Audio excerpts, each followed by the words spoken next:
Hi, lovely ladies of the Infinite You Masterclass, day 5. Woohoo! Can you believe it? It's been a week already. Congratulations to all the ladies who've showed up for themselves and for either watching the lives or the replays. And I highly recommend that you watch the replays again, because what I have found in these kinds of containers is that often you hear things one time and then you're a different person, you've shifted, and when you listen again you hear something else. So it's available for you for at least another week. Hi Leslie Ann, how are you, lovely lady? Showed up every day for yourself this week. Congratulations. Who else is on live? Let me see if I can invite people just to remind them.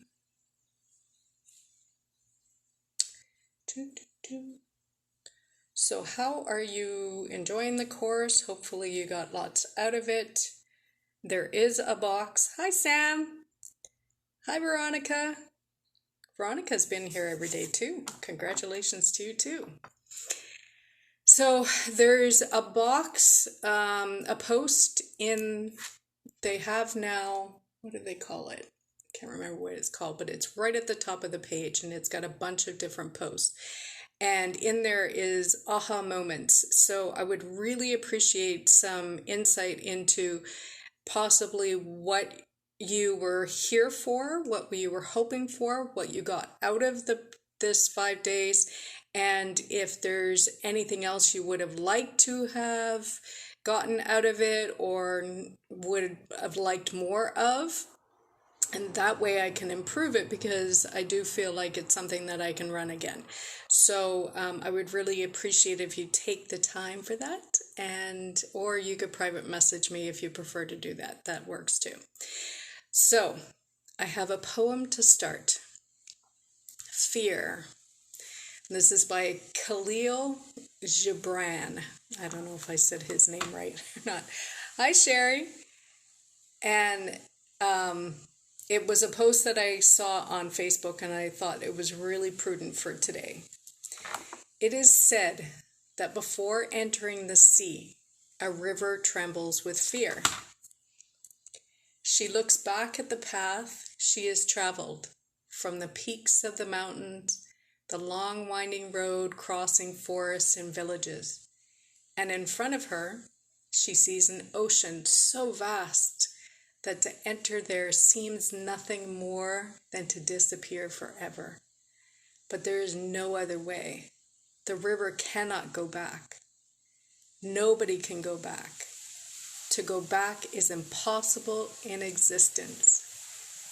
The river needs to take the risk of entering the ocean, because only then will fear disappear. Because that's where the river will know. It's not about disappearing into the ocean, but of becoming the ocean. Becoming the ocean. Becoming her now. The great expanse. Limitlessness. I remember I was in an Akashic Records training, and they had done a visualization, and it was about, it was a wealth program I was in, and I could see the vastness of the ocean, and that vastness was my wealth consciousness. And it was so amazing to see that my mind was open to those possibilities. So now I'm just working to step into it. Yeah, it was a great post. I'll put it back into the group after I'm done. And so that way, if you want to copy it and paste it or do what you want with it, you can print it off, I think, if you can, and you can have that. So I want to start off by telling a story. As some of you know, I have not had a great family life for the last couple of years. And in 2019, my girls and Elton went to Florida for 6 months. They were training for tennis. And so I had traveled in June to be with them for a couple of weeks. And before I left, I forewarned them that I had two events that I had, and I couldn't partake in their practice for that day. And so they said nothing of it beforehand, and they were quite fine with that because I was going to be there for 2 weeks. And when I got there, it was nothing of the truth. I got lots of heck out of it, to a point where we had a family meeting. And in that family meeting, I was told that the three of them had voted for me to stop being on the computer. I was dumbfounded and I felt railroaded. And I was literally in shock. So I'm looking at them and I'm thinking, what? Like, what? Now, at the time, I had met these amazing group of women, and we were creating something amazing, potentially online, and we were working together, and I had met friends online. So this was my contact, really, for the outside world. And I'm not always on the computer, but when I have some free time, I was on the computer. So we would wake up in the morning, we'd have breakfast, we'd get ready, we'd go, be at practice for 10 o'clock in the morning, be there until 1 or 2 o'clock in the afternoon, maybe go for something for lunch if we were really hungry right away, or buy lunch, come home. So it's like 3 or 4 o'clock in the afternoon by the time I have actually touched the computer. And the girls go into their room after lunch and they're either asleep or they're texting their friends, and Elton's having TV watch him while he's sleeping. And I said to them, so you expect me just to watch the four walls? That's it. Like, I'm supposed to just sit there in my rocking chair, whittle away, and just not have any life or existence. And I tell you this because at one point, I almost stopped, and I chose different. I chose to go against the grain. I chose to be courageous enough to stand up to all three of them, even though it has always been my desire to always have a good connection, especially with my girls. And I needed to show them that it's not up to other people to dictate who you are, what you're going to do, and what that looks like. And it was stunning to me that, unfortunately, now they were, I think, 16, 17, and 18 or 19. It was totally driven by my ex-husband now. And so one of his reasonings for us not being together is because I'm so focused on the computer. Now, if I had done what they wanted me to do, and I had cowered and not stood strong, then we would never have survived COVID, because I lost 3 points of income. I had lost my apartment rentals. I had lost most of my massage clients because either they flew back to Canada, the US, or the UK. And we were on lockdown for 6 weeks. And I also lost Elton's income, which is a pension, which comes in from Canada, but the mail has not left for almost 2 years now since COVID lockdown. So there's thousands of dollars sitting in the post office waiting for him to get them. How he's going to get them, I don't know. But anyway, it's one of those things where there's going to be people around you who don't want you to change and grow and evolve and step into your higher self and your higher power. That is the reality. You are going to outgrow people. Your level of awareness and your consciousness has changed. So you're vibrating at a different level now, and they're still vibrating down here. And honestly, for probably the first, I would say, year or so before we split, I was often saying we're just not on the same wavelength anymore. We were just like two ships crossing in the sea. We didn't connect on any level anymore. He couldn't hear me. He couldn't understand what I was saying. He couldn't retain anything I said. And so it's important for you to understand there's going to be people in your life where this is going to happen. And it's okay. You will be okay. Everything will be okay. I have survived. I can survive, you can survive. So it's not going to be easy, and it's tough letting go of people, but it's important for you to understand. Now, the other thing I want to share with you is that even though I lost all those incomes, I shifted completely online. So I was doing energy healing plus my life and mindset coaching, and that is what helped us survive. But I also invested in myself. I invested over $15,000 within a year and a half since COVID in programs, in myself, in business coaching, in new ways to do my energy work to help people get better, in the Akashic Records training, in wealth programs. I'm constantly investing time, energy, and money into myself. And again, that takes courage. So give yourself a lot of credit, ladies, for what you've done, what you've come through, and what you're going to continuously go through. But know that that is going to cause so much growth, and it will be worth it in the end. So courage. The definition is strength in the face of pain or grief. Many of us, including myself, allow fear to hold us back, keep us stuck, or keep us small.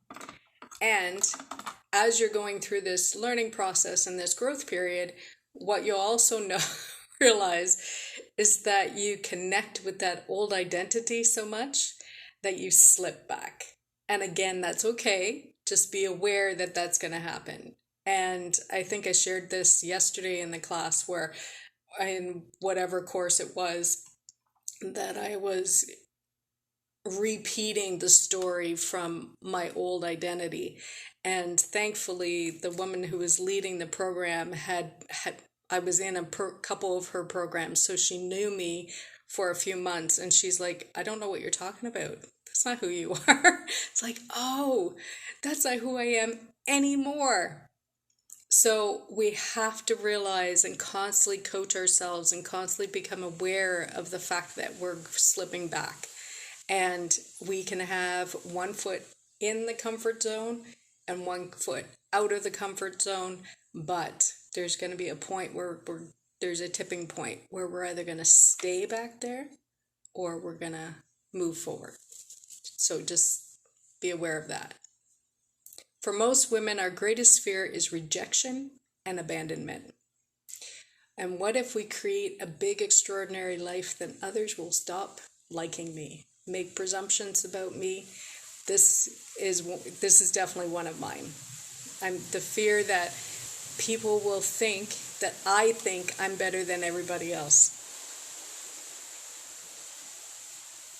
And if that's not your intention when you share information, your wins, your successes, your celebrations, then that's not who you are and that's not the energy you're coming from, then stand in that. If you are being bragging, then it's a different energy altogether. But if you're doing it, and when I do it because I want others to see if I can do it, you can do it. If I can come through the mess that I've come through for the last couple of years, you can do it too. I just had this interaction with this woman on Facebook in a group, and she's saying that I shouldn't encourage people to learn how to manage toxic relationships, and I should just tell them to leave. And it's not always an option. Leaving is not always an option. For me right now, it's not an option. I have to be here because A, I love it here. B, I want to be around my girls and have a positive influence and have them in my life. And if I'm not here, there's no one else to pay the bills. So it's good for her to say that, but I know the truth and I know why I'm talking about it. And I know there's other women out there who have to be interacting with their narcissistic relationships. It's just reality. You have children, you have to be having some interaction with them. So how can you do it without it draining you, without pulling you down, without all this stuff? So we've got, when we're sharing information, stand in your truth. You know what you know, believe it, know it, and stay true to it. Ego's built to keep us safe and to protect us from harm, as we've talked about before. And ego's fear is when we step out of our comfort zone, what changes we make, we grow and expand and live a better life, but then we're going to have other issues coming up. Hi, Mel. That everything's not going to be okay. Ego wants to keep us small because keeping us small means status quo. There's no changes, doing the same old, taking no chances, no growth, and no expanding. And when we're in that, then we are not doing any justice for ourselves. We're not giving ourselves the opportunity for a better life and growth and expansion. And I can tell you that I was stuck for a while. And I remember in my early 40s, I'm now 53, my early 40s, just saying there's got to be more. I was just so tired of what was going on around me and trying to figure out what was the best for me and how to move forward and what that looked like. And I just kept saying there's got to be more. And I can tell you honestly, there is more, thankfully. Veronica says she had to stay in a toxic relationship with her next door neighbor until the lease was up. Could not leave until then. Yeah, there's lots of situations and scenarios where you have to stay. I'm not saying if you have a choice that you leave. That's why I was confused by her comment. But I'm not taking it personally because it's coming from her perspective. I honor her perspective. And yes, if you have a choice, you leave. But it's not always a choice. So for those where it's not a choice, then that's the best advice I could give them. So fear is false evidence appearing real. It's an illusion. It's not actually what's happening. And we need to allow the fear to go and to overcome those fears. And remind ourselves that we're safe. I've been doing that a lot for the last 6 months. I'm safe. It's okay. Everything's okay. Everything's always working out for me. Whatever your mantras are, just keep soothing your ego. And then you can move forward. And feel the fear and do it anyway. Fear is, again, ego trying to keep you small. If you come from a place of love, you get out of your head and you drop into your heart. And you just breathe for a few minutes into your heart space and you just allow yourself to calm down and settle, then you can be more clear. Because when we're in our head space, there's not a lot of clarity when we're in fear. And we create more of what we don't want. So it's counterproductive on so many levels. It's important for us to figure out how to conquer our fears. And we can sidestep them. We can work around them, which is what I've been teaching you this week. I remember one of my coaches in one of her programs, she talked about this wall that a lot of us feel and see. And it's this barrier between who we are being, what our life looks like, and on the other side, the promised land.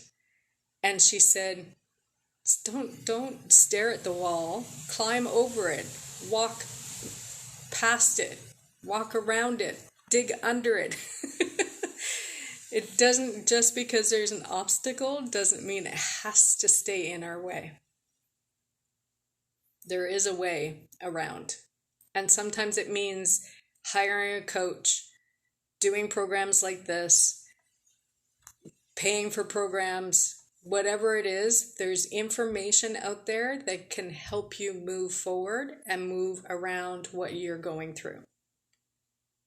That's the good news. So find the courage to keep moving through the fear. And we're all going to feel it. Like I said the other day, the coach that I follow, she had a $10 million week the other week. And honestly, she walks through fear all the time. Her biggest fear is rejection, and her biggest fear is abandonment as well. So it's a very common thing for women to feel these fears. Just acknowledge it. I see you. I hear you. I acknowledge you. I thank you. And then I release you and let you go. So this year alone, I faced my two biggest fears. One was, what does your intuition tell you? For sure. Yeah, you've got to just trust yourself. And that's not easy when you've been in a narcissistic relationship or a toxic one, because your confidence has been beaten up a lot and you lack trust in yourself. So it's probably best to rebuild your trust in yourself and tapping into your intuition and your instincts, and trusting that is part of that connection for sure. So the two biggest fears that I had this year, one was that I was going to be homeless. I didn't even know. This is unraveling some of my shadow work. And the other was that I wouldn't have a relationship with my girls. And both of them, so the house part could have come true, and it didn't, thankfully. A friend of mine was kind enough to lend me some money to help me through the beginning parts of COVID. And then because I got clients, I was able to pay the bills and still grow and expand and invest in myself. So that didn't happen, but it could have. The other fear was with the girls. And in February, things came to a head because my daughters have been influenced by Elton, their dad, and they asked permission to wish me a happy birthday in February. It broke my heart. They also didn't celebrate it. They didn't have a cake. They didn't have cards, nothing. And I'm not one of these high maintenance gals, so I didn't expect much, if anything at all, but that really surprised me.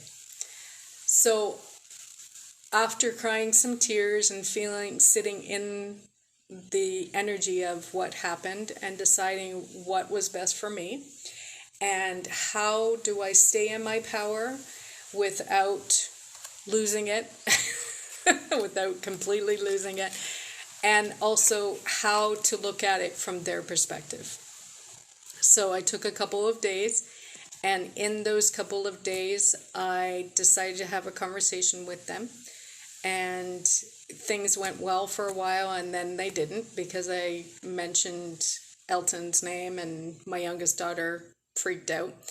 And so what I realized in that moment, though, is that their loyalty to him means that they cannot have a relationship with me. My youngest has that. Now, my oldest, her and I are not great, but we're better. And so in the middle of those fears, I found the courage to be respectful of me, expected them to be respectful of me, stood in my power, and they now have no opportunity for me to, I don't do their dishes, I don't do their laundry anymore, and I don't cook for them anymore. Because no matter who it is, they have no right to treat me like that.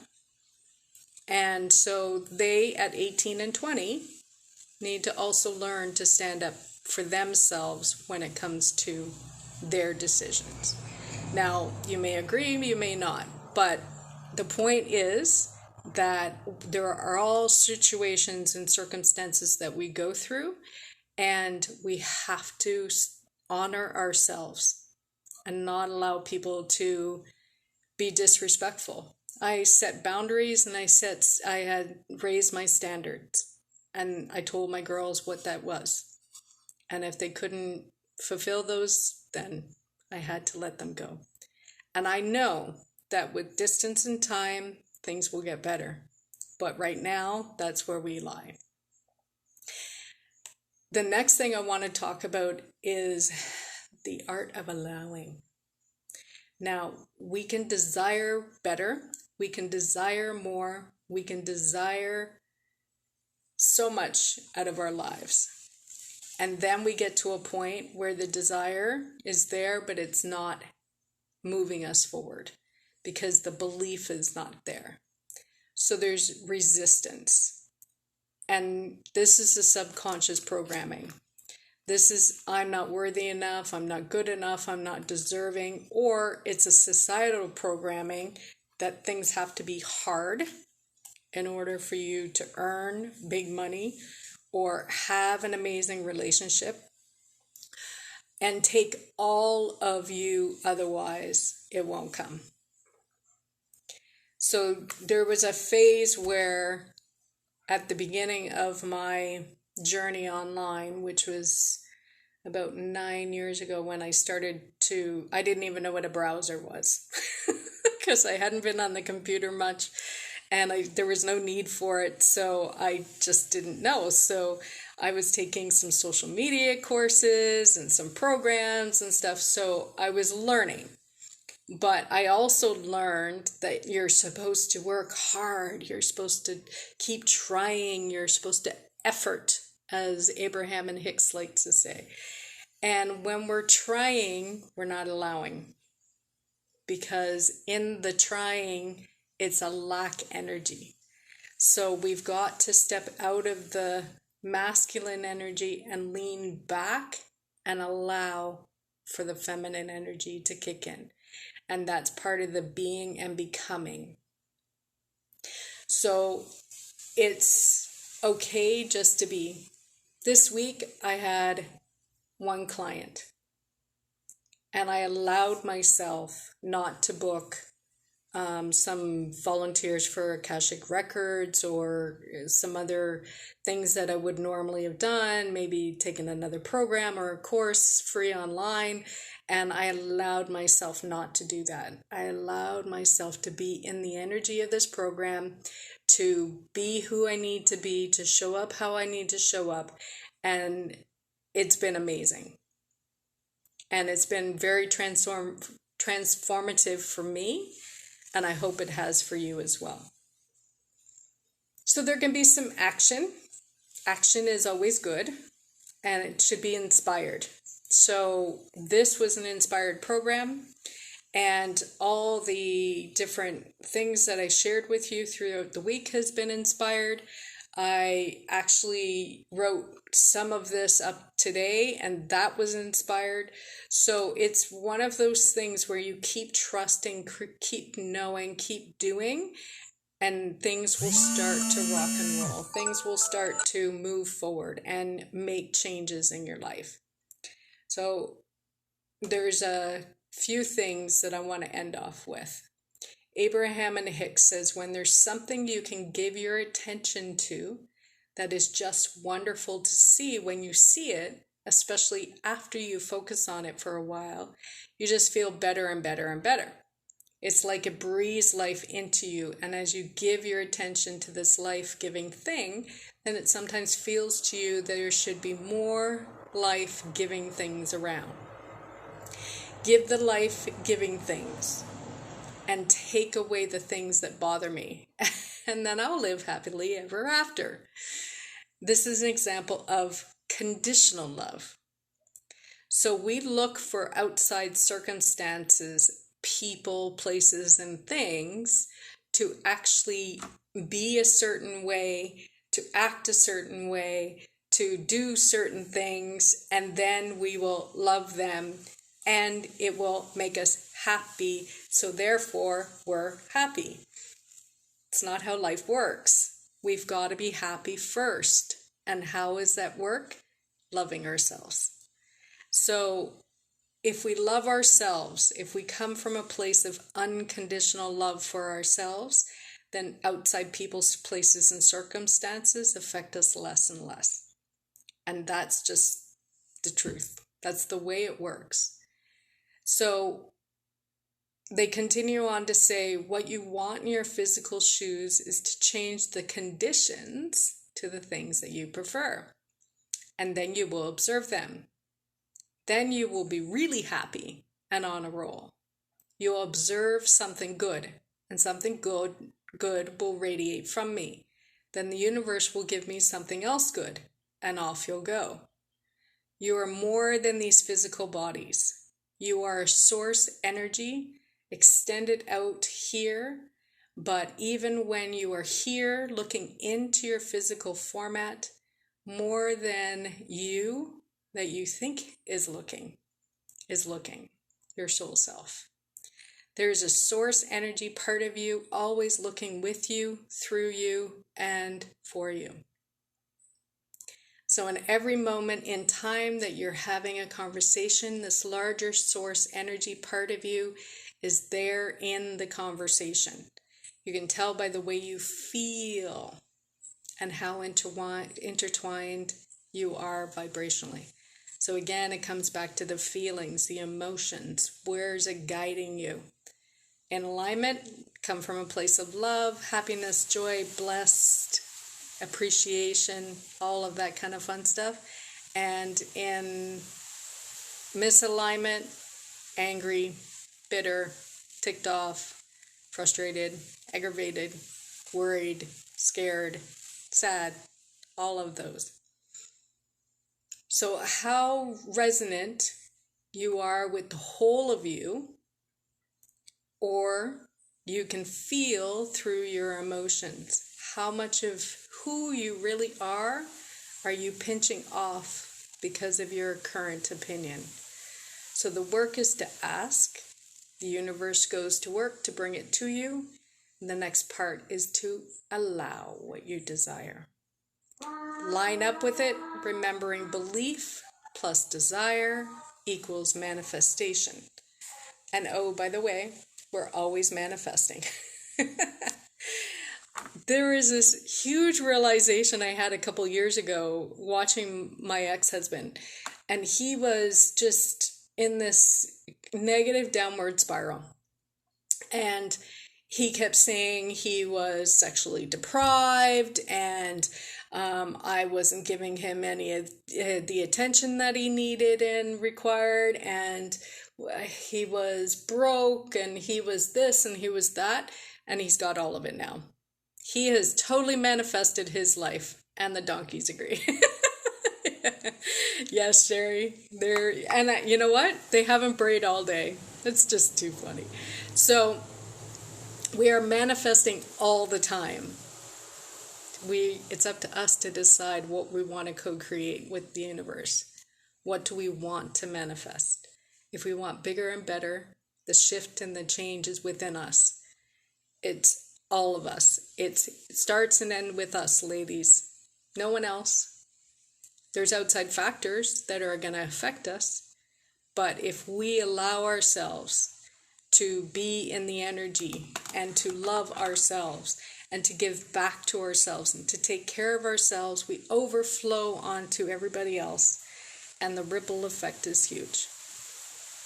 So I'm going to end with a poem. Well, it's not really a poem, it's kind of a story. And this one's by another gentleman. I can't remember his name. It'll be down at the end. So he says, me, hey God. God replies, hello, my love. Me, I'm falling apart. Can you put me back together? God, I'd rather not. Me, why? God, because you aren't a puzzle. Me, what about all the pieces of my life that are falling down around onto the ground? God, let them stay there for a while. Let them fall off for a reason. take some time and decide if you need any of those pieces back. Me, you don't understand, I'm breaking down. God, no, you don't understand. You're breaking through. What you are feeling are just growing pains. You are shedding the things and the people in your life that are holding you back. You aren't falling apart. You are falling into place. I love that line. Relax. Take some deep breaths. Allow those things you don't need anymore to fall off of you. Quit holding on to those pieces that don't fit you anymore. Let them fall off. Let them go. Me. Once I start doing that, what will be left of me? God. Only the best pieces of you. Me. I'm scared of changing. God. I keep telling you, you aren't changing. You are becoming. Me. Becoming who? God. Becoming who I created you to be. A person of light and love and charity and hope and courage and joy and mercy and grace and compassion. I made you for more than the shallow pieces you have decided to adorn yourself with, that you cling to with such greed and fear. Let those things fall off of you. I love you. Don't change. Become, become, become. Become who I made you to be. I'm going to keep telling you this until you remember it. Me. There goes another piece. God. Yep. Let it be. Me. So I'm not broken? God. No. But you're breaking like the dawn. It's a new day. Become, become, become. And that's by John Rodell. So ladies, become her now. That's my invitation to you. Yeah, goosebumps with the poem. Yeah, I thought it was a really powerful way to end. So I thank you from the bottom of my heart for being here with me for this last 5 days. If you have any questions at all, please ask me. The 4-day workshop or 4-hour workshop is on September the 7th, and it's going to start at 11 a.m. Eastern Standard Time, and it's going to go to, I think, 3 p.m. with an hour break. And it's going to be about unraveling all the shiz that's going on in our heads so that we can have this skill of just totally breaking down all the mind chatter so it doesn't have the control over us anymore, so it doesn't have the power over us anymore, so we can consciously live and not allow the subconscious mind to run the show and replace it with good things. And so that 95% of the brain is going to have amazing things to actually pay attention to. And that's the habit and the beliefs and the stories that are going to run the show instead. So if you have any questions, please let me know. The group will stay open probably until next week, Friday. So if you want to watch the replays, you're welcome to do so. If you think anybody else needs to be part of this group, even though it's just going to be replays, you're welcome to invite them in, and they can watch along too.